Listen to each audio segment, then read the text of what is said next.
Well, since the fan is not going to be on, do you want to plug your phone up to this and set it up? The cord is too short. That's what I'm saying. Do you want to plug it up to the yellow? Oh, too late now. It's already on. It's fine. Thank you, though.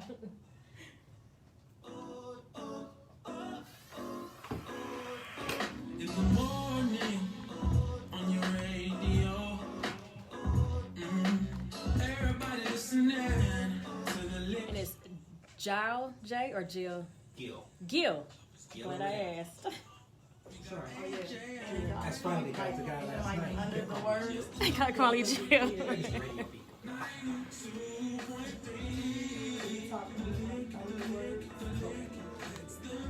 Gil, J, and Renee. Why does that? You're not gonna stick. Gil. Just Gil. Gil, J. Oh, just Gil. Okay. Y'all want to fold it in?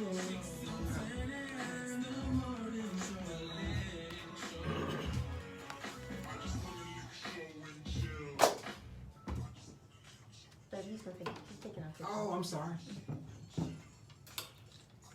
92.3. And we back. Lick Morning Show hits 92.3. And if you were not tuned in and you didn't know, that was DJ Chuck. He spends every day 8:30 to 9 o'clock. And you can find him on Instagram at DJChuck_Styles and also on Facebook at Chuck Sykes. So if you need him for any type of event, I don't care what it is, and you're like, you know what?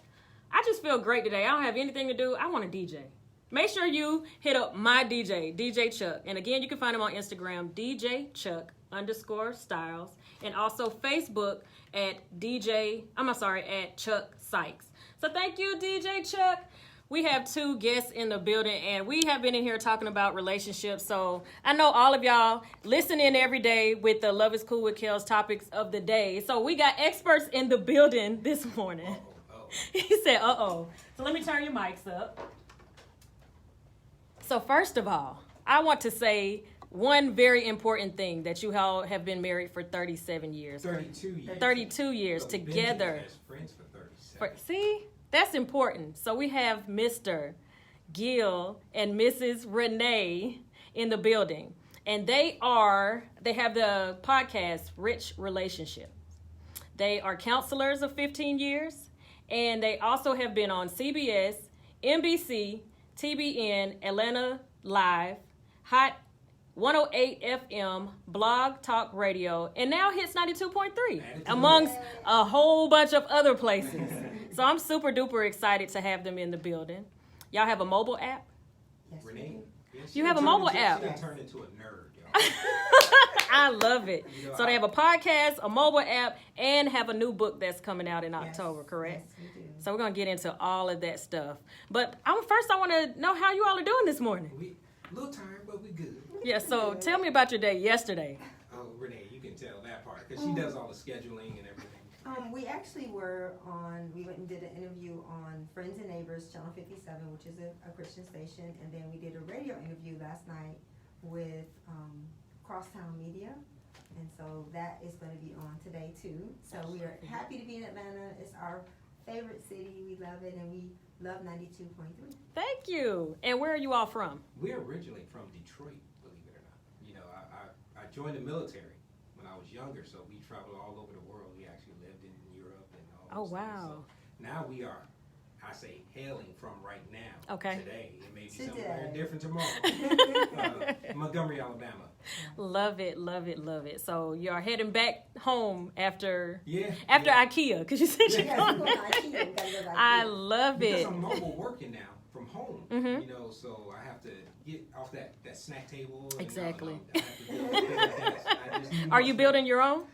No, I could, but you know what? It's just easier just to go ahead and find something that's already set up. Because I'm in IT, that's my day-to-day job. Gotcha. So Okay. I have all these monitors around. I'm in software, so I have to have at least 3 monitors. Yeah. Oh, wow. And then you're just too busy. Y'all traveling, so you don't have time to be building desks right now No, I anyway. just buy it out the box, put it together, and we good. Exactly, and going with the rest of the day. That's right. So tell the people how you all met and to where you are today. You know, it's funny you say that because we ask our guests this story all the time. Really? You know, to tell their love story. And I'll let Renee start because we always say whoever talks first usually has their own narrative on it. Okay. But she'll start out and I'll just add my part. Go ahead. Well, we had a summer job in Detroit, and I noticed him when he walked into the room. Now we were 14 and 15 years 14 and 15 years old, and I noticed him when he walked in the room because he had a full mustache. At 14, At 15. 14. At 14. Well, he was 15, I was 14. And I'm like, how do I get this guy's attention? And so before he got close to me, I rolled my pencil off of the desk. And he picked it up. And I said, I was going to say hi to you, but I wasn't sure if you would say hi back. And he said, I always say hi to lovely ladies. And I was smitten. That was it. She was done. I was done. Cute. So it was love at first. I think it was chemistry at first sight. But then what he said really kind of made me realize that there was more to him than just his beautiful brown eyes and his caramel skin. I Yes. didn't say that because I was just trying to find out who's this girl right here. So what's your side of the story, sir? That's accurate. That is 100% true. But you know, when I seen her, I was like, But thankfully, she made the first move. I was going to, but she just beat me to the punch. Okay. So she actually did her part, and it was an opportunity. So once I actually seized the opportunity, as we can say, the rest is history right now. We started dating. We dated that summer. We had a summer job, and then basically he made a decision that because he lived on one side of town and I lived on another side of town, he decided to break up with me. And she cussed me out. This was before Now Christ. we're Christians, y'all. We believers. But I wasn't she then. went to town. Yeah, I was mad. But looking back on it, that said something about his integrity, that he didn't want to have two girlfriends. And that has been classic of him as long as I've known him. He's a person of integrity and character. And my philosophy at that time was I was just being honest with her. You know, I was saying she may meet somebody. I didn't have a girlfriend at the time, you know, except her. But when we go to the opposite sides of town back to our normal everyday life, she's going to be doing her thing. Excuse me. I'm sorry. She's going to be doing her thing. But I want her. Aw. Gotta call him. That's 37 years right there, y'all. I ain't crying or nothing. I'm not getting emotional. But I wanted her to have the opportunity to, if she found somebody over there that she could date someone, and I mean, we're still young. Right. And she could date someone and figure out what she wanted to do. And I didn't want to have that feeling of, I'm cheating on her. You know, we didn't have no rings or nothing. But Right. at least that was my mindset because I came from a broken home as far as divorce and everything like that. So that was always in my mind. You know, even as a dating, I didn't want to, as we could say, disrespect her by having all these other girlfriends and things like that. It can get confusing, y'all. I'm sure some people don't do none of that. You know, have multiple friends and all that kind of stuff. But I wasn't going through that. I wasn't going crazy. So I just decided that's what I wanted to do to honor her, you know, as individuals. And so then we really started dating exclusively at 18. And from there, we asked each other hard questions. And how we knew to do all of this stuff, I was about to ask you that. It had to be God. Divine intervention. Because we didn't have examples. Like my grandparents were married for 60 years. So I had images of what marriage was like. But we could never talk. They never gave us wisdom. They never, you asked them how they did it, they couldn't really tell you. And so I kind of saw an image of marriage, but I didn't know the intimate details of it. But I did know that it was important to be honest. I knew it was important to show him my real self, let him see me the way I really was. And we started dating, and then we got married when we were 21 because he was in the military. Okay. And we made a decision that we were never going to choose money over our relationship because I was a hairstylist and I made a lot of money. And when he asked me when we decided to go, he was in Minot, North Dakota. I'm like, okay, do I stay here with this beautiful, wonderful job, making a lot of money, or do I go with him? And I made the decision to go with him and Aww. give him my career. And we were poor. So that definitely was love first. Yes, it was And Miss love. Renee had game. She threw her pencil on the floor to she get his Yes, I attention. did. Yes, I did. Thank God for pencils. I thank God for pencils. Yes. I love it. So have y'all had any situations to where something could have been very detrimental to the relationship to where you don't even know how you stayed together? One specific situation comes to mind. You know, I was in law enforcement in the military, so I had to do a lot of jobs all over the world where I would just get sent out. And I remember they would come to you and say, hey, do you want to go on this particular mission? And I came to her, and the first thing, because we were so poor, because believe it or not, people in the military don't have a lot, you know, as far as financial resources. So, but when she came to me, when they called me and said, hey, we have this job coming, do you want it? And it was to South America. And I looked at Renee, and we were in that low point, kind of what you're talking about. We had been married for about 5 or 6 years, I think it was, and we were at that low point. Some people call it the 7-year itch or whatever the case may be. And I looked at her and I said, South America, 6 months, you interested? And she was like, go. No thought, no dialogue, just go. Because I think at that point we were both like needed a break, so to speak. So, but little did we know during that time, God was going to do something within our relationship. You know, during that time, we think about it. You got 3 to 6 months. It turned out to be 3 months first, and then they said, you know what? It's been extended to 6. Oh wow. So I guess God said, oh, he needs some more time. You know, And so she needs some more time. yeah. So we went there, and during that time, we both worked on ourselves individually. You know, the things that were important to us, rededicating our lives back to Christ, and reading the Bible. That's just strong in our lives, and really sharing. And one thing that was so funny, we didn't have internet and all that back then, so you had to get on the phone. Oh. And it Oh. really helped our, and for us, I think the first biggest tragedy was my mother got killed by a serial killer.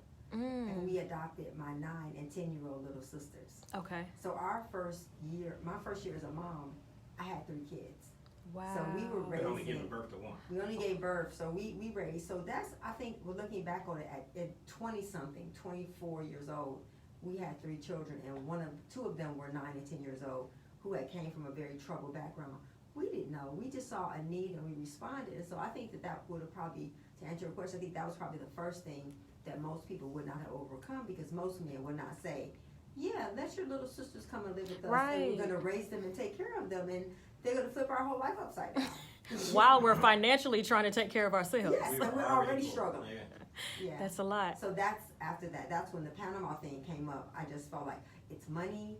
I didn't think that I wasn't thinking about him being gone, but I just saw it as an opportunity to financially get an advantage. And it really was a good time for us. It was. Because I think that when you're young like that, you need that time to really discover who you are, not your title, not your position, but your own personal identity. And I think that was the beginning of that journey for us, when he was able to go for those 6 months. And I was a single mom with 3 kids. Lord have mercy. And my heart goes out to single moms, because people look at you funny when they see you with It's a lot of work. It's a lot of commitment. It's a lot of sacrifice. And so to all those single moms out there, be encouraged. You know, Definitely. They won't stay little forever. They're going to grow up. But what you model before them is going to be what they practice. And so be the best example. And being the son of a single mom, that shaped me to who I am as a man today. Yeah. Because I seen those sacrifices she made and all the things that she went through as a single mom, and I said, you know what, whoever I get with long term, I'm going to take care of her, like my dad should have done. So, and not because of he had his own issues going on and that kind of thing, but that something even subliminally in my back of my mind, I kept that as a point, saying, you know what, you need to take care of your woman.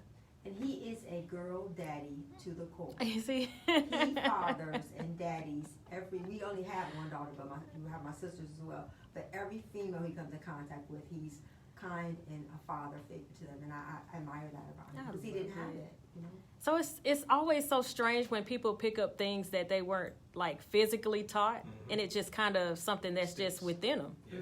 So that's Yes. Shout I out think to it's you a for that. choice. Yeah, I think love it's a it. choice. So what made you want to counsel other people? The fact that we didn't have it. You know, we felt like there were so many, brown chocolate people who don't have examples. And most of us don't believe in counseling. We don't believe in, what stays in your house, goes on in your house, stays in your house. And so we felt like if we could create an environment where people would feel comfortable sharing, it would help them. Because I don't believe that you keep secrets. I believe your secrets keep you.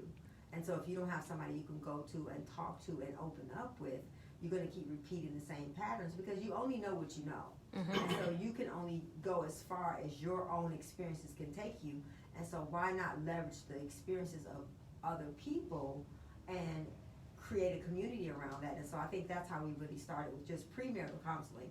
And that was fun, But when you're talking about dealing with couples who are devitalized and not communicating and on the verge of divorce, it's a totally different challenge. And I told you, I'm so glad we started off with engaged couples because they're a breath of fresh air. Because You know, Yes, they're very excited. and they're like all over the moon. That rose-colored glasses. They have no idea what they're getting No. themselves You're gonna get into. involved when you be like, oh no. Yeah. Exactly. And to piggyback off what Renee was saying, part of what made me want to really get into this was the past. You know, I seen what a divorce would do, and I realized that there's something there that people really need to know. You know, and not that we have all the answers, but we spend a lot of time, effort, and energy into learning not just about marriage, but about people, because there are no such things as bad marriages. There are two people that have issues that are unresolved that just happen to be married. I love it. So you bring your past into your marriage. And it's easier to blame the marriage versus saying it's me. And they asked us yesterday, what about when you have couples that come to you and say that I'm the problem and it's my fault? I say, well, if they were doing that, then they wouldn't need us. Most people don't own. Exactly. They're not aware. I think that a lot of it, people really just don't know. If you've not been taught, you've not been in, where do you go to learn about the tools about being in relationships? Even with church, and I love God and I love the Bible, but I think that even going to church is not preparing people with the tools to have a healthy relationship, because you're only talking about the stories in the Bible, Right. and not the principles. Right. We need the principles. And I'm glad you mentioned that because, as I was saying during the break, there are some couples who, when they need counseling, they prefer not to go to the church for help because they feel like they'll get the, you have to stay married no matter what, and that's it. No matter what's going on, the Bible says this, that, and the third. No. So how do you deal with separating the two when it's needed? Well, I think that abuse is an obvious indicator of there needs to be space. I said, no one should ever be, the Bible doesn't teach that women should be abused, or men. And so when physical or sexual abuse is a part of the relationship, you have to be safe, you have to be wise. And so, no, God doesn't want you to be mistreated and treated poorly. And so those are cases, and the Bible, there are grounds for, adultery is grounds for divorce. It doesn't mean you have to get a divorce. It's just a matter of, are you willing to work through what caused the adultery? And so, yes, there are times when divorce is, God hates it, but he created a way of escape for all of us, and no matter what the situation is.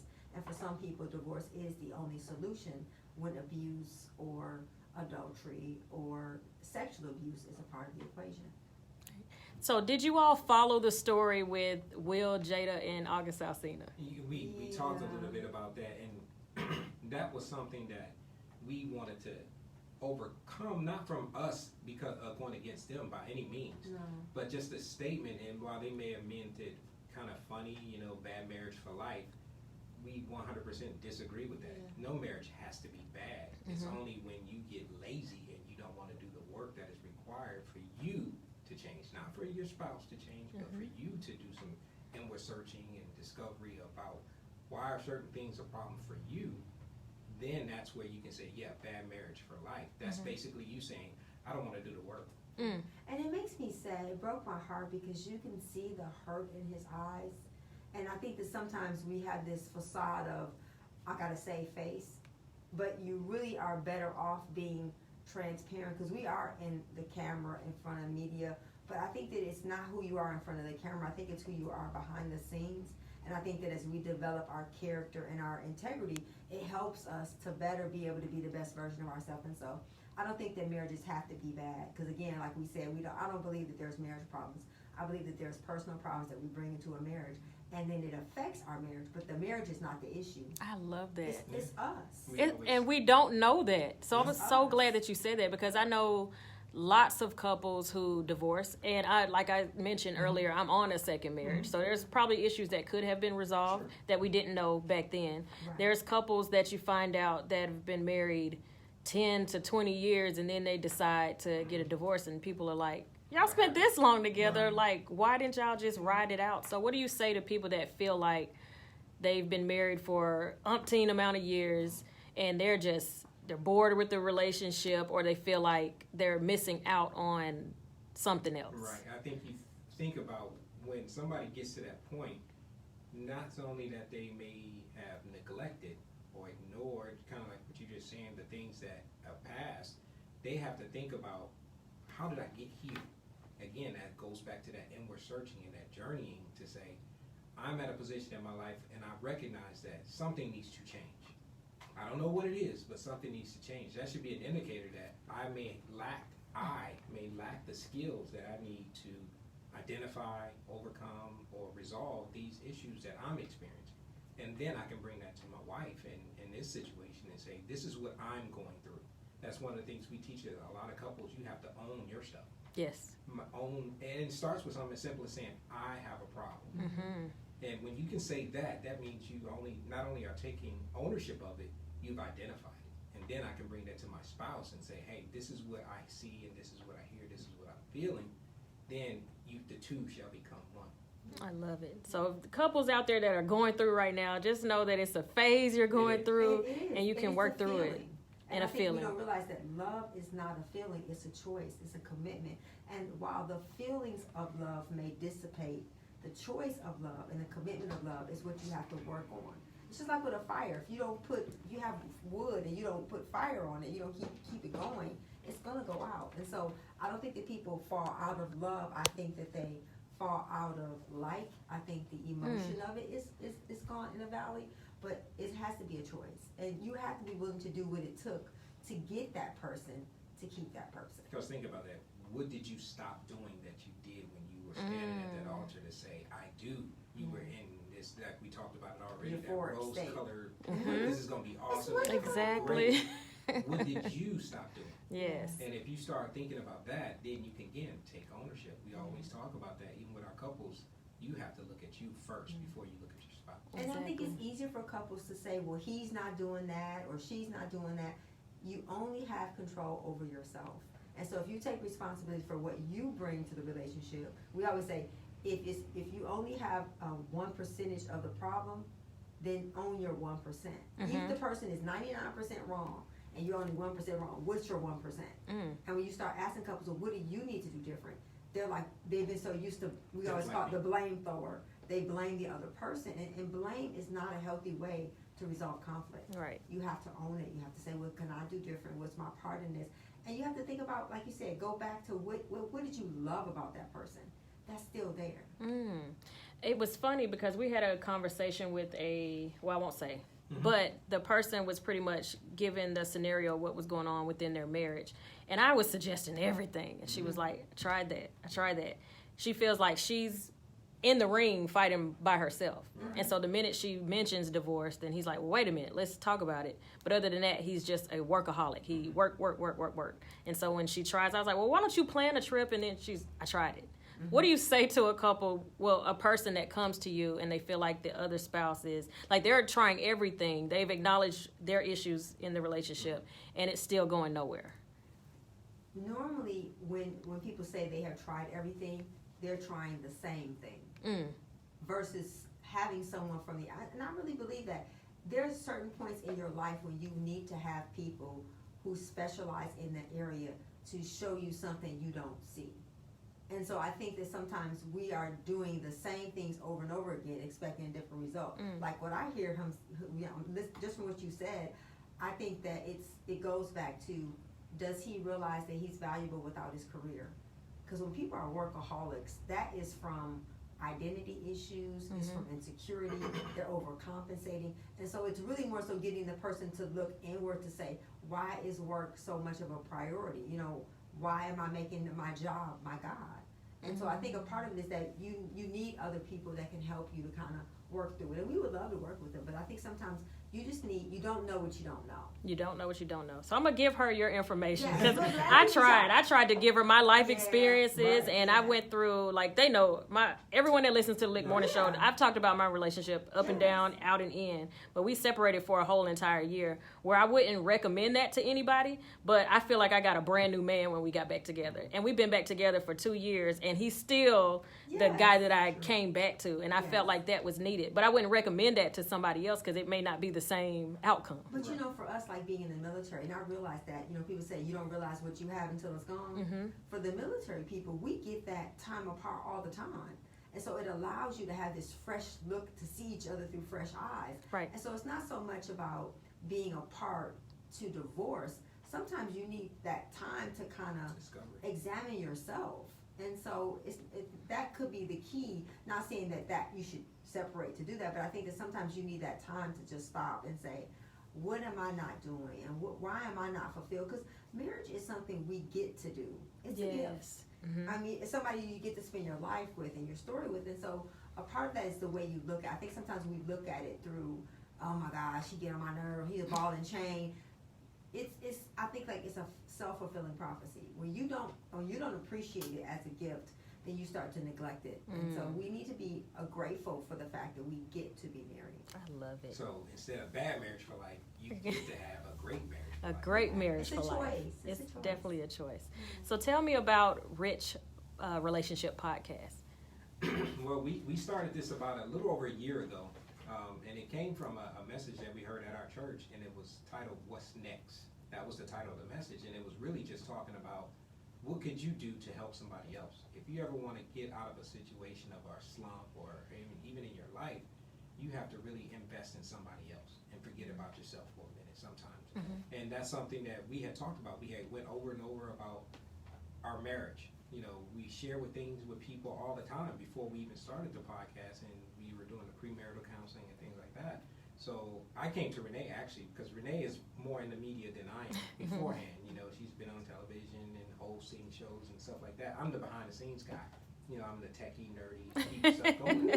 And I came to her and said, hey, you ever thought about a podcast? And she was like, I don't even know what a podcast is. What is that? You know, you watch it, but no, it's passive listening. It's all auditory. It's just like the radio, except it's on your phone, in your pocket, all the apps. You can just listen to whatever you want all the time. And so I brought it to her, and she said, So we started doing research. We are very entrepreneur-minded. So I said, well, let me do some research, and I started studying it and everything. And I said, okay, this is what we need to do. Didn't know nothing, y'all.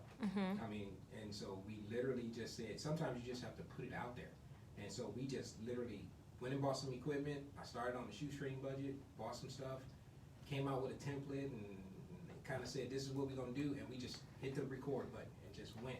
Renee figured out all the behind-the-scenes stuff that it takes for a podcast, getting it posted. We're on every single podcast platform you can think of, from Apple to iHeart. I love it. So she's done all that background work, and so that's where it really, really started. And she was thinking, what do you mean, me? You know, we started doing it for us.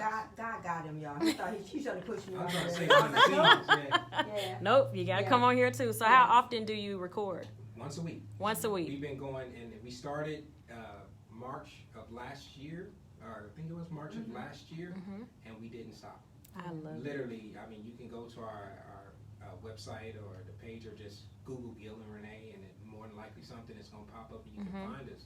And we just started recording, and next thing you know, we started getting people started listening, and next thing you know, we got people coming in or talking and calling, and so we've been recording nonstop. You know, and then the book, because we already had written a book about relationships, but we weren't released to actually release it, and so now the book is basically 17 other couples sharing their stories. Wow. Because I feel like you need someone you can relate to. Right. And while someone may not relate to us, there's 17 other people that have come together, couples all over the country, to do this project. And so during the quarantine, we have been basically writing a book, building relationships. See? So something great came out of quarantine. Yeah, it has. So how hard was that, constructing that to work with 17 other couples in different Renee, states? Again, I called her a nerd at the beginning. You know, so now she's a project manager. You know, I manage projects in the military and leadership and all that kind of stuff. And I just shared some of the things that I knew about it. And so she just took it, and I always I jokingly said, I said, you know what, you're a finisher. If you give her something, she's just going to run it to ground. Next thing you know, it's like, you're obsessed. I need some of that to rub off. Yeah. You're the finisher, I'm the procrastinator. Yeah, She well, knows I can help firsthand. You. I can help you. But she started it, and next thing you know, she just started and this is why it's so important, relationships. You start developing those relationships with other people, and you just talk about it, and it's like, you know what, I want to be involved. And it just went from there, and it was nothing but God, because it's literally people all over the country that we've been having honor to work with. Yeah. And so we meet with them once a week. Because for me, I'm an entrepreneur. I have built businesses. I started off as a hairstylist. Did that for 28 years. So I know how to take something from nothing and build it to a business. And so to me, I didn't see that the book industry was really a business. It was more like a hobby, and so we have constructed it where it's a business. So we take people who have a book, you know, we did the couples, the co-authors, but I also have an author I'm working with to help him produce his book. Okay. Sometimes you need someone to push you. Right. You need someone to give you a time, and I need this by this day. And I'm like, wow, this is my gift, and so I'm going to get paid to do what I'm good at doing. And sometimes you don't realize that your gifting may just not be used in the right place. It's not that you don't have the right gift. And so helping people take their idea and make it come to pass is my passion. I love it because the Bible says a man's gift will make room for him in front of kings. Yeah. I love it. So where can they listen to the podcast? You said it's once a week. They can actually go to our website at richrelationshipsus.com. That's where all of our social media is, all the book information, counseling sessions, to be a guest on our show. That day we're going to have you guys on there. Yay! Yeah. So is there a certain day, or you just know once a week you're going to put it out? Is there a certain day where it's uploaded? It's every new episodes are available every Monday by 7 p.m. Every most Monday. Most of the time, Renee has it out by Sunday afternoon. When I said she's a finisher, and it's already ready to go. Yeah, we already said that. You know, we set it for Monday. You know, just to give her when we were doing the original schedule. But she was like, "You need to finish editing that and post it and upload it." So I'm taking it. I'm a pusher, y'all. I love it. And that's why I need Judy, because she is the finisher. She'll be like, did you do this? I'm like, no, I haven't got to it yet. Did you do that? No, I haven't quite got to that yet. And So she stays on me. that, how it's okay for our girlfriends to do that for us. But when our husbands do it, we have a problem. Yes. And so we have to learn how to accept that God gave you someone that's not like you because there's something that they have that you need, versus seeing it as, because, you know, Gil and I are the opposite as far as our personalities. I'm outgoing, he's introverted. I'm a now, he's a later. And so we've just had to learn how to respect that and realize that there's something about him wanting to wait that I need to learn how to analyze. And there's something about me being willing to go right away that he needs to apply. Y'all are my husband and I. Yeah. I'm the introvert, and There's he's the always like extrovert. that. He's the That's extrovert. because you on the radio. And people are like, like, what? And you're like, and the minute that mic goes off, it's like, That's me. Yes. That's me. And when you was like, sometimes I talk on the phone. He never calls. He never texts. He FaceTimes every time. And I'm like, why do you keep FaceTime? Because I want to see you. I'm like, okay. And then I get all cheesy face. But he's always ready to go. And I'm like, later. And I say this all the time. I'm the person, if we had to build a plane, with the saying goes, I'm the one that does all the research of how to build it. Yep. He's the one that'll jump and figure out how to build it on the way down. that's how Renee comes up with, man, we got businesses in the back pocket. Uh-huh. We still gonna do. She comes up, she's like, hey, I got another idea. Okay, hold on. Do you know what it takes to get from point A to point B? No, that's your job. You figure all those details out. So she just hands it to me. And I'm That's just Here's it. the vision right Yeah, there. just take it and run with it. Be like, okay, simmer down now. Okay, I back swear up. y'all are us. It's Yeah. so funny. But you know what's funny? In all the years, no matter where we've lived, people are a lot more alike than they are different. And in every couple, there is a now and a later. There's an introvert and an extrovert. There's a spender and a saver. There's a giver and a taker. You have to be able to recognize what your part is and appreciate that, but realize that just like a coin, your strength is going to be his weakness, and his weakness is going to be your strength. And we So if say you try- growth area. Yeah, growth area. So if you're going to try to be like, make him like you, or he's going to try to make you like him, you're not going to have what you need. Somebody's Because not we're needed. we're so opposite. Like from the foods that we like. Yep. Like he can make a drink and like, oh my gosh, this is the most amazing. And I can taste it and be like, oh, that's disgusting. Like, how do you like that? It's your palate. It's dear. everything about us is so Yeah. different. So I'm like, how did we click to the way that we did? And I didn't mention to you all, we got married in 4 months. Okay. Okay. And so within that 4 months, I felt like I was dating my husband because it was a lot of things that as a friend I thought I knew that I had no idea. And so just the challenges of being already married and finding out the differences between you two, that if we probably, and I say this all the time, like if we dated first, we probably wouldn't have got to where we are because there were so many things that we probably wouldn't have been attracted to each other for. Just like certain things. And it's funny that you say it because a lot of people don't take the time to date. And during that dating, back in the day, they called it courting. You know, where you would take time and take away the physical Yep. You have to put some restraints on yourself, because once you get physically involved, it totally mucks up the water and you can't even hear straight. Or see them And I don't objectively. see them Yes. objectively. So if you take that off the table, then it kind of forces you to work on some of the other emotions and capabilities and skills that you need, like communicating and talking, and not just talking just to say words, but talking about how you feel in your background and all the things that you should be doing when you're dating. So when you get married, there are no surprises. It's just growth. Mm-hmm. And even after being together for 37 years, there's still things. I'm not the same person I was when I was 21 years old. So while I don't have any secrets, I am still discovering new things about me myself. And so it's a discovery process. You're not going to ever know. You know the core of that person. I think that while people may have different personalities, what keeps you together is your character. Being faithful, being loyal, being committed. You're going to find, if you think about it, oh, okay, so our personalities are different, but Gil and I we're both givers. We're both have servants' heart. We both are hard workers. And so it's the character that is your foundation, while your personality is like the outer part of it. And that's what you can have the same personality with someone and not have the same character. So what matters is your character. And even when you're dating, if you are getting red flags and warning signs and signals, Danger, Will Robinson, run. you better either take a step back and say, and talk about what you're feeling and what you're sensing with the person that you are potentially, because you think about it, dating is preparation for marriage. Yeah. If you're doing it for anything other than that, you're just playing around. You're just playing around, exactly. It's literally, that's the way God designed it, preparation for marriage. So it's not just friends with benefits and all the other things that people use it for. Doesn't mean it's still going to work as well as it should if you don't take the time to do it the way it should be done. And being married 37 years, what would you say your take is on gender roles?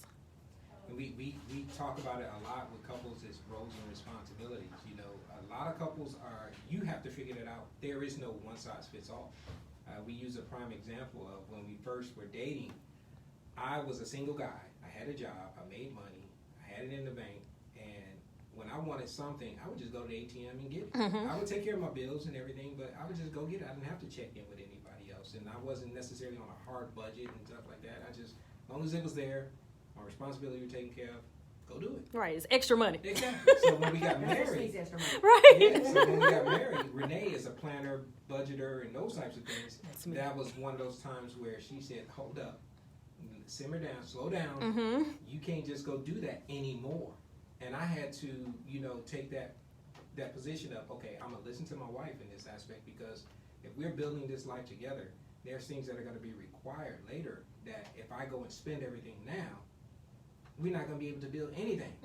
So I had to take a backseat to her in this sense and say, okay, babe, you got it. You tell me what, as long as I got my little money to go buy my CDs, we're good. My little toys. And she does that, so that's one of the things, the roles and responsibility that came out, that you have to identify for each individual couple what works for you. Because sometimes the thing that the woman is supposed to do, the man is better at. Because like my aunt and uncle, they've been married for 30 years, actually 40 years. 40 years. My uncle is the cook because my aunt can't cook. And so Me and my husband. it's okay. So I don't think that there is a male or female role. I think that the person who is best equipped for that position is the one who should be doing it.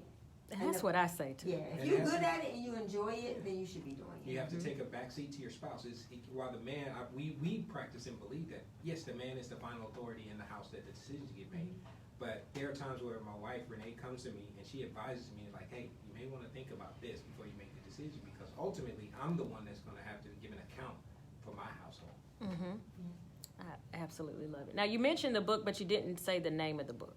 It's called Rich Relationships, Our Marital Code to Oneness. Marital Because Code. there's a code. There's a code. So you're not going to give me a hint of what Nope, this you gotta code get the is. book if you want to Gotta know. get the book. God dog it. Yeah. So there's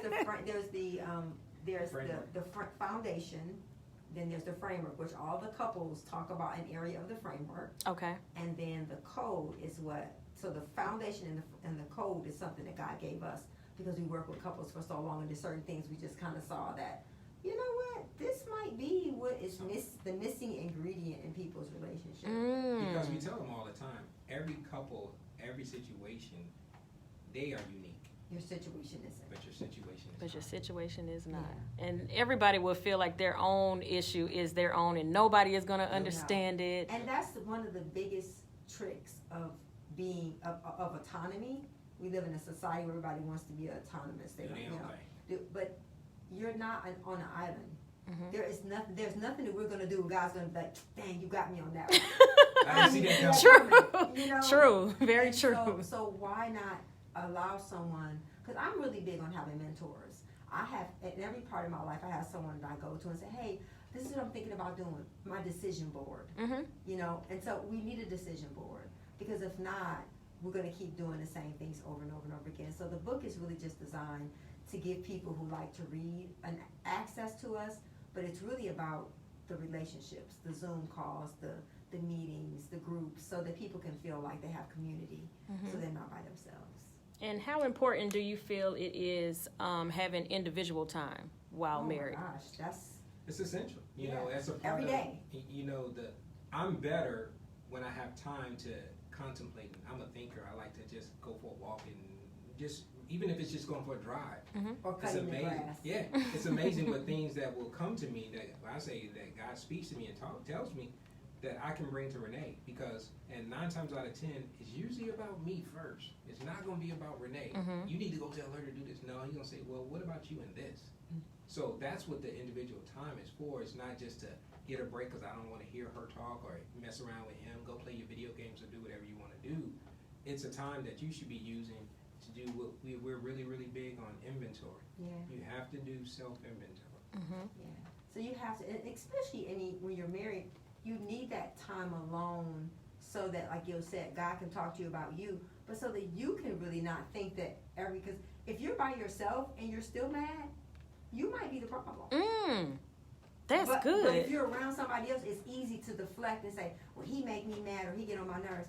No, I think you're getting on your nerves. But you haven't been by yourself to realize, that. that you woke up like that. Yes. And so that's why that time alone is important, so that we can kind of feel ourselves, and it's like, oh, he not even here and I'm mad, or she not here and I'm mad, so maybe it's not her. Maybe something else that I haven't even, yeah. that I pushed way down. Yeah. Way And we Yeah. talk about that unresolved conflict Yes, within yourself. Yeah. in yourself. That's crazy.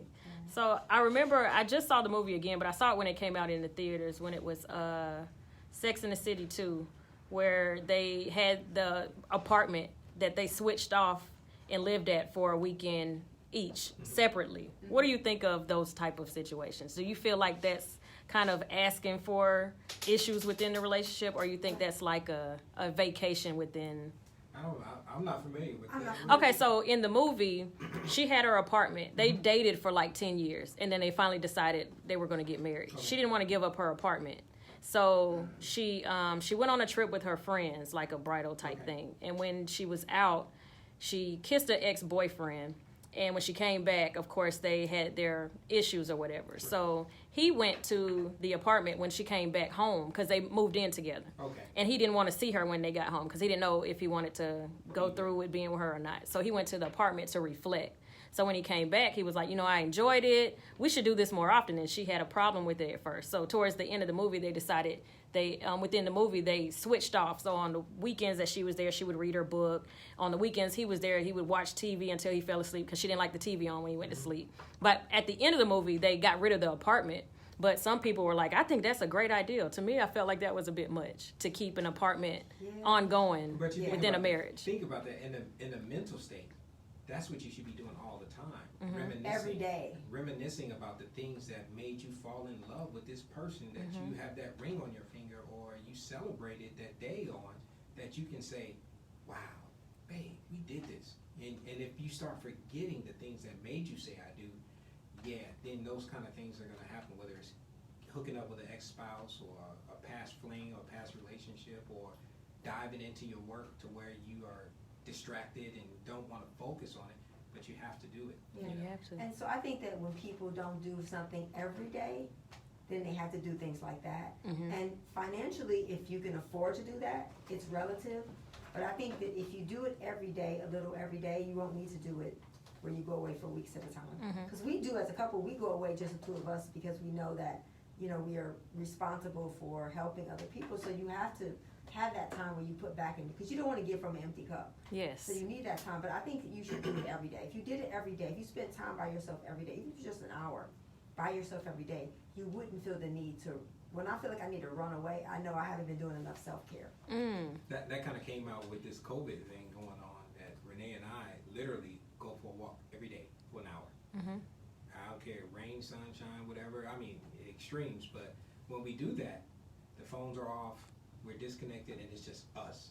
And you'll be surprised of how much you can come out with or communicate about with just your thoughts. If you just say, and Renee always asks me, she constantly, what you thinking?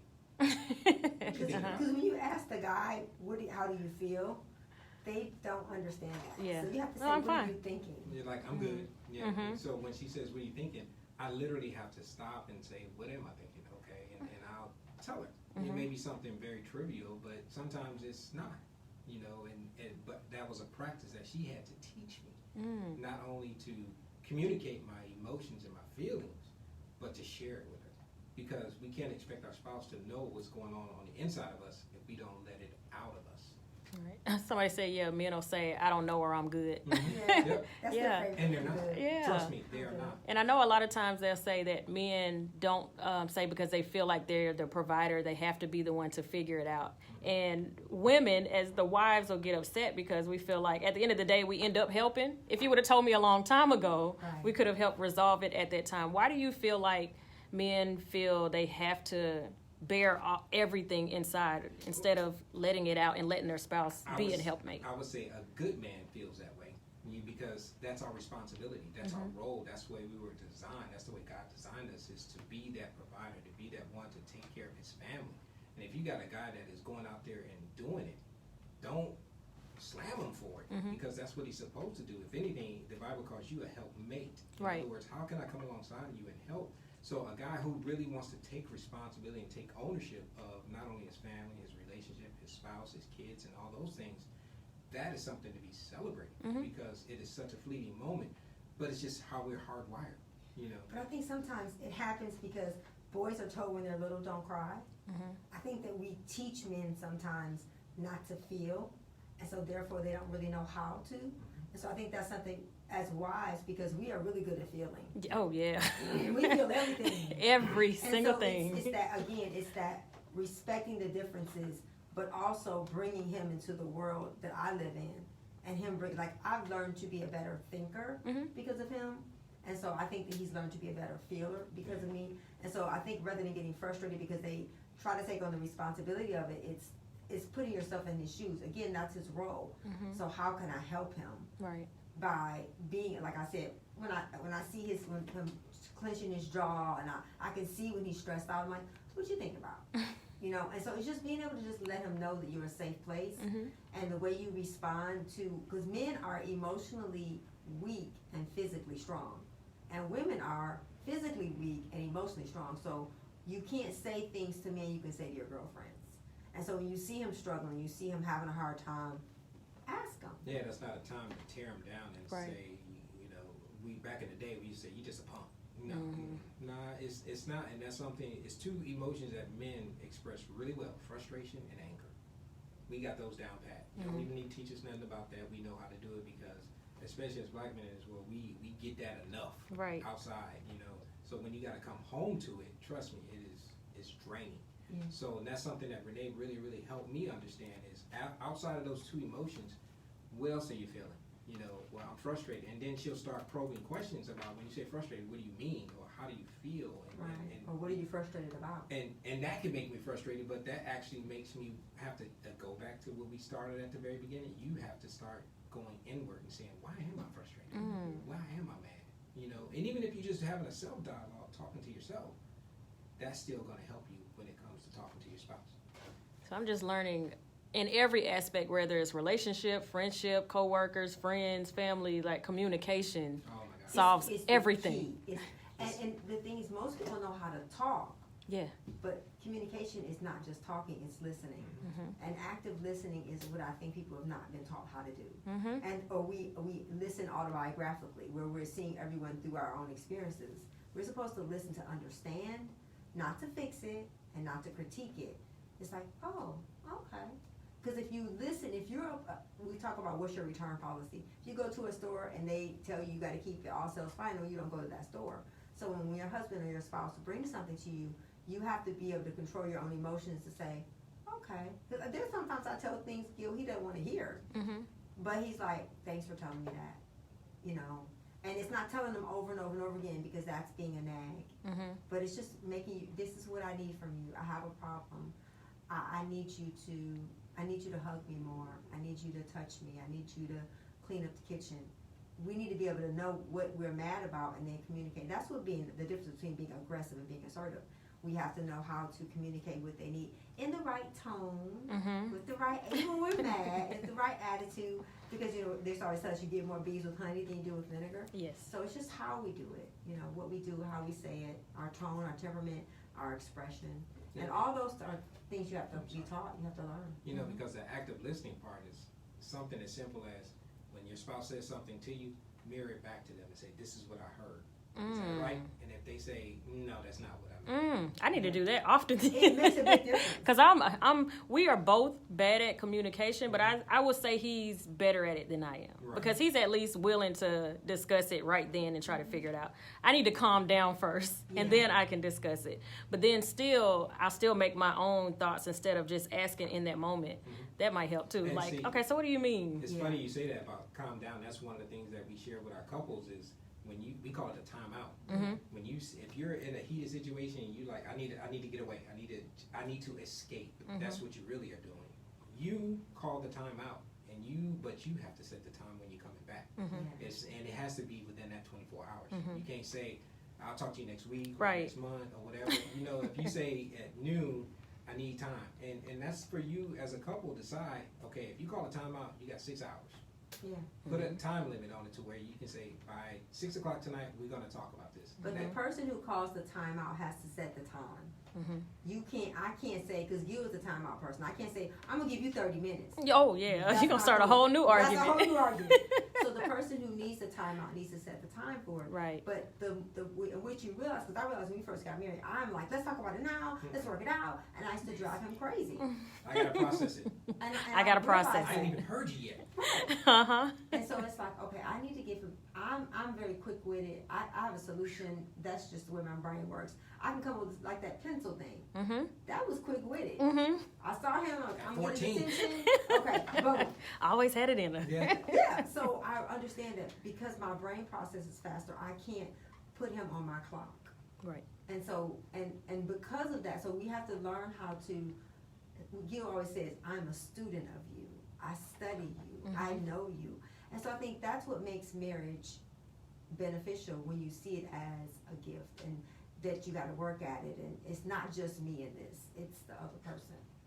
That's the most important thing you said. Repeat that in case they didn't hear it. Yeah, marriage is something you get to do, and that it's the maintaining of it is the most important thing. It's maintaining the commitment, the love, the intimacy by realizing that you got married to this person because it's going to make your life better, and it's work. You know, It's gotta be definitely committed. work. It's work. 37 years. 37. Yes. Ain't 37 more going. count. Yeah. I always say I wish I would have married him younger, but I wouldn't have It would've dated been other illegal. people. It definitely would have been Yeah, illegal. I would have. I dated, other people, and I know we were young, but I dated other people, and I knew what I didn't want. And so for me, I think that when women say, "Well, how did you marry such a great man?" I knew what I didn't want, and so I looked for. I always tell women, write a list down, and be real specific of what you want. Men do the same thing, but then you become the list. Because you're only going to find what you are. And so sometimes people say, well, I just keep dating fools. It's one common denominator. So sometimes our picker is broke because we don't have the right tools to know which character is, Key. Gil was honest, he was hardworking, he respected his mom. All those things that your grandmother tells you is true. But now we think, girl, he fine and he drive this kind of car, and that doesn't really mean anything. Not at all. Not to go 37 years, it don't. No. Or to be in quarantine. A lot of people found out they didn't even like each other. Yes, but most of the time, people don't like themselves, and so you're really just getting a reflection. I always say, you treat me the way you feel about me. So when you like you, it's so much easier to like other people. two people can go to a restaurant and get two different responses because you are going to attract what you are. If you nasty and mean, you walk in someplace looking nasty, people are going to be nasty and mean to you. So everybody's mean. No, it's just you, hon. It's just you. It's just you. It's just you. So is there anything else you want to mention that you feel we didn't touch on at all? I think we covered a lot. We covered that. Thank It you has for been. having us. So You tell are a us again. pleasure. Thank you so much. Tell us again where to find you, where to find all your information. And I know it's people on here that actually would love your services. We would love to help them. We'd love to be a part of it. We work with couples. It's no charge. It's free. The getaways is where we'll charge for that, but we want to just help people that have help. Our website is richrelationshipsus.com, and everything is there, how to connect with us, all of our stuff. We have Instagram, Twitter, Facebook, YouTube, Pinterest, and it's all Rich Relationships Us.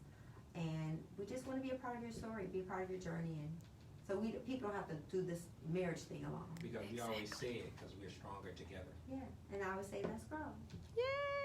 So thank y'all so much for coming in. Thank you for having us.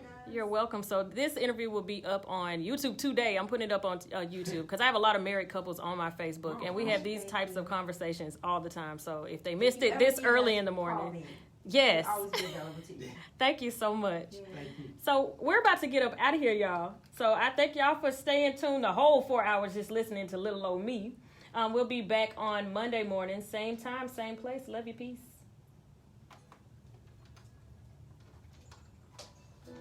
Thank you. Yes, definitely. That was so much fun. So y'all make sure their I'll share them. flyer is already on our page. So if you didn't catch where to find them, you can find it on the Lick Morning Show. And yeah, so if you need me to come put you in contact with them, I will, but you can go straight to their page. All right, love y'all.